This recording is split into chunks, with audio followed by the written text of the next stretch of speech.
untuk imam hari itu mesti akan bangkit tanya pada dia. Abang apa datang dia buat apa? Bukan dia tak tahu. Dia tahu pakat semua datang sebab nak beribadah kepada rumah Allah dengan solat subuh berjamaah, tetapi pertanyaan itu datang dengan kebanggaan terhadap apa yang dibuat oleh manusia. Itu bangga seorang hamba. Bagaimana bangganya Tuhan terhadap perbuatan hamba-Nya, pasti dia hebat daripada seorang ayah, seorang mak yang berbangga dengan kejayaan anak. Subhanallah. Okey. So, maka dikala itulah bila mana disebutkan bagi kita untuk ingat Allah itu mestilah ianya membawa kita kepada syukur kepada Allah. Sebab bila kita ingat Allah, pasti kita akan mengingat nikmat-nikmat yang pada kita. Ingat Allah, mana mungkin kita melepaskan diri kita daripada membayangkan tentang nikmat-nikmat dia. Sebab bila mana kita fikir lepas sembahyang kan, subhanallah, maha suci Allah, kita membayangkan tentang kesucian Allah daripada sekejap yang kurang tersebut. Tak ada hebatnya Allah Ta'ala, subhanallah.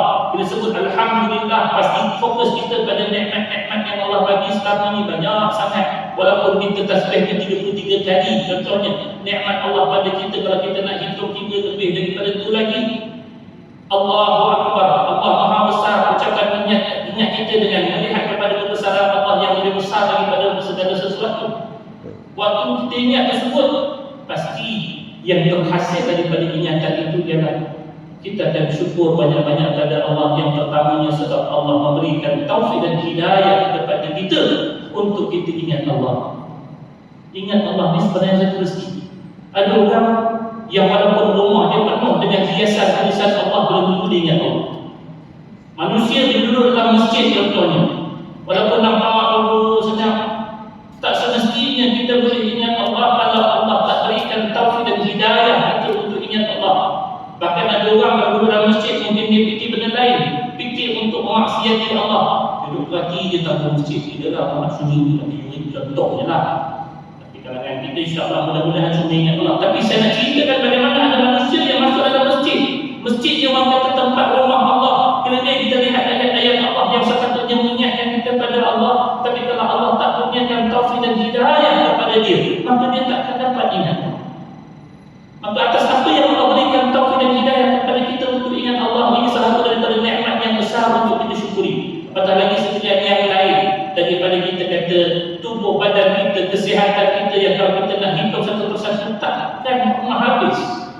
Maka Allah kata, dah ingat aku dengan sekalian nikmat-nikmat yang dikurniakan kepada kamu, wasyukuri, tunaikanlah kesyukuran yang sebenar. Yang kita tahu syukur itu bukan hanya satu bentuk, syukur itu hadir dengan hati, apa yang kita rasa daripada perasaan terima kasih yang tidak pernah bagi kepada Allah, diikuti dengan yang keduanya syukur dengan lidah itu ucapkan alhamdulillah, dan yang ketiganya syukur dengan sekalian anggota kita, iaitu penunaian ketaatan kita kepada Allah dan menggunakan setiap nikmat yang Allah bagi itu untuk menjadikan kita lebih taat bukan lebih bermaksiat.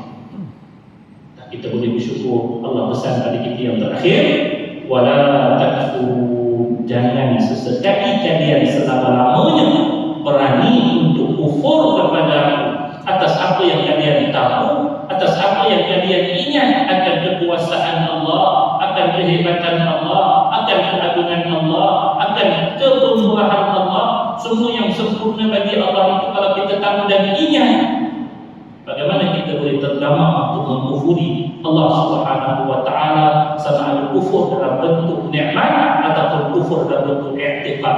Kufur dari dua. Kufur nikmat itu apa dia? Kita gunakan nikmat Allah pada jalan yang salah, itu kufur nikmat. Tapi kufur i'tiqad ni apa dia? Apa yang patut kita yakini daripada keesaan Allah, kita tiba-tiba menafikan keesaan tersebut dengan mendatangkan selain daripada Allah untuk kita adakan dia sebagai Tuhan selain daripada Allah. Wal'iyadu. Jangan. Orang tanya pula, agak-agak apa bentuk kesyukuran yang sebenar-benarnya yang datang daripada sisi hamba dalam bentuk praktikal yang paling kerap kita buat sahabat waktu. Tadi kita sebutkan secara umum 3 kan, dengan hati, dengan mulut, dengan anggota. Ada orang kadang-kadang dia tak puas lagi, saya nak lebih spesifik. Ada tak amal-amal yang spesifik yang menggambarkan kepada kita itu orang yang bersyukur yang sebenar-benarnya, supaya dengannya kita boleh buat satu standard untuk diri kita. Sebab orang sebutkan tadi kan, yang tiga itu terlalu umum. Hari ini alhamdulillah kita boleh ingat Tuhan, kita bersyukur dah. Yang kedua kata, bagi tadi sempat bangun tidur sebut alhamdulillah, dah bersyukur dah. Ataupun hari ini aku dapat buat satu kebaikan, dah aku dikira sebagai bersyukur. Ataupun aku sempat menjarakkan diri aku daripada keburukan yang satu, adakah aku sudah dikira sebagai bersyukur? Tapi Allah Subhanahu wa Ta'ala dalam dia membimbing umat manusia bagaimana untuk menjadi orang yang bersyukur sebenar-benarnya, kriteria itu boleh dinilai menerusi dua amal dalam hidup yang besar. Apa dia amal tersebut? Ia datang dalam ayat yang berikut. Firman Allah, Ya ayyuhalladzina amanu ista'inu bis-sabri was-salah, innallaha ma'as-sabirin. Kata Allah, wahai orang yang beriman, minta tolonglah dengan Allah Subhanahu wa Ta'ala dengan mengerjakan akan kesabaran, melaksanakan tuntutan kesabaran, dan kemudian mendirikan akan salat. Sesungguhnya Allah berserta dengan orang-orang yang sabar. Orang yang bersyukur antara cerminan yang besar dalam diri dia untuk menilai sama ada dia benar-benar telah menunaikan hak syukur dalam hidup dia, andainya dia melakukan dua perkara. Yang pertama, mestilah dia sabar, dan yang kedua dia mesti mendirikan salat tiap-tiap hari. Kalau dia kata, saya ni dah bersyukur dah, tanya, sayang tak sayang, itu pun syukur. Standard syukur yang paling basic iaitulah dia mesti dirikan salat, yang kedua dia mesti bersabar. Kalau tuan-tuan perasan, ayat ini satu ketika waktu kita bicarakan, saya kira lebih kurang dalam mungkin 3 atau 4 tahun yang lalu, waktu kita berbicara ayat yang 45 daripada surah Al-Baqarah. Tuan-tuan, kalau tuan-tuan buka surah Al-Baqarah ayat 45, Allah telah menyatakan dalam bentuk yang hampir sama perintahnya, iaitulah firman Allah, wasta'inu bis-sabri was-salah wa innaha lakabiratun illa 'alal khashi'in. Kata Allah, dan mohonlah kalian akan pertolongan daripada Allah Subhanahu wa Ta'ala dengan kesabaran dan juga mendirikan akan salat, dan sesungguhnya salat itu adalah sesuatu urusan yang berat, lagi besar bagi orang-orang mereka, bagi orang-orang yang khusyuk. Dah ada dah yang seperti ini. Kenapa diulang lagi ayat yang ke-153 ini? Walaupun ada sedikit perbezaan di ujung, tapi perintah itu sama. Tuan-tuan tetap buka ayat 45.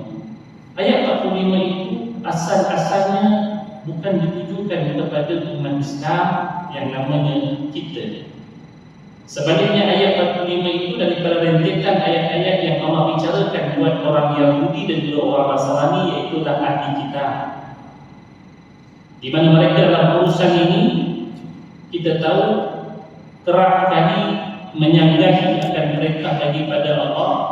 Mereka cuma sibuk untuk menyuruh manusia untuk melakukan perbuatan-perbuatan yang baik, sedangkan mereka melupakan diri mereka dengan perintah-perintah Allah. Maka Allah perintahkan kepada mereka, kalianlah yang patut untuk minta tolong dengan Allah Subhanahu wa Ta'ala dengan mendirikan akan salat, dan agar dengan bersabar dan kemudian mendirikan akan salat. Dan sesungguhnya salat itu takkan termampu ditunaikan melainkan oleh orang-orang yang khusyuk. Nak cabar orang Yahudi dan Nasrani, kalau kalian rasa hebat sangat dalam amal ibadat, cubalah tunaikan salat dan juga bersabar. Agak-agak boleh buat atau tidak? Susah nak buat. Salat yang telah pun difardukan bagi umat Nabi Muhammad SAW, yang bermula daripada takbir sampai dah memberi salam itu, ini benda yang berat sebenarnya. Susah nak buat. Sebab umat-umat yang lain tak sanggup untuk menerima. Maksud saya yang lain daripada pengikut Nabi Muhammad, mereka tak buat yang namanya salat yang kita buat. Cuba cari mana agama lain yang berbuat seperti mana kita salat. Tak ada. Hatta dalam kalangan umat Nabi Muhammad yang tersesat pun kita tahu antara langkah-langkah yang mereka buat adalah dengan mengurangkan hak salat. Baru-baru ni ada tentang dakwaan kan, sembahyang cuma 3 waktu, tidak kurang kan. Kalau satu pengikut ajaran sesat pula dia kata sembahyang tu tak payah sembahyang, niat dah cukup. Nampak? Dia target sembahyang tu pasal apa? Sembahyang ni benda yang berat. Walaupun kalau kita nak compare dengan seluruh aktiviti hidup kita, percentage time untuk salat tak sampai sejam saja. Untuk 5 waktu salat tersebut kalau kita gunakan tak sampai sejam pun. So kalau kata 1/24, just orang kata satu cebisan yang sangat-sangat kecil kalau kita nak ambil daripada kek. Kalau kek sampai kalau orang kedai potong 1/24, tuan-tuan tak ngamuk. Biasanya paling kurang kalau kek nak potong jual ke orang 1/8, barulah buat makan. Ini 1/4 pun nak jual berapa? Benda 1/4. Tapi Allah bagi pada kita salat less than that, sikit saja. Tapi itu pun tak mampu dikerjakan dengan oleh orang-orang yang tujuh. Maka sinilah Allah Subhanahu wa taala lepas daripada diperintahkan kita bersyukur, maka Allah nak jelaskan kepada kita bagaimana keperluan dalam hidup orang yang bersyukur ni. Dia perlu memahami makna sabar dan dia perlu tahu bagaimana untuk membimbing diri dia bagi dapat bersabar, sebab sabar ini bukan benda yang senang untuk dihadirkan. Cakap senang. Jumpa dengan orang yang tipu dengan musibah kan, salam dengan dia. Bang, sabar kan? Kawan tu dah memang padam dengan itu. Dia kata sabar, 2-3 kali sabar. Dia kata pada kita, apa sabar? Kita yang dengar pada dia jegah dia tu, kita kata dia punya. Aku cuma nak bagi kita sabar aja, kita hilang sabar, betul hilang sabar. Sebab sabar bukan guna. Tapi Allah nak bimbing kita macam mana nak dapatkan sabar. Sabar ini antara yang mencetuskan sabar itu adalah sembahyang.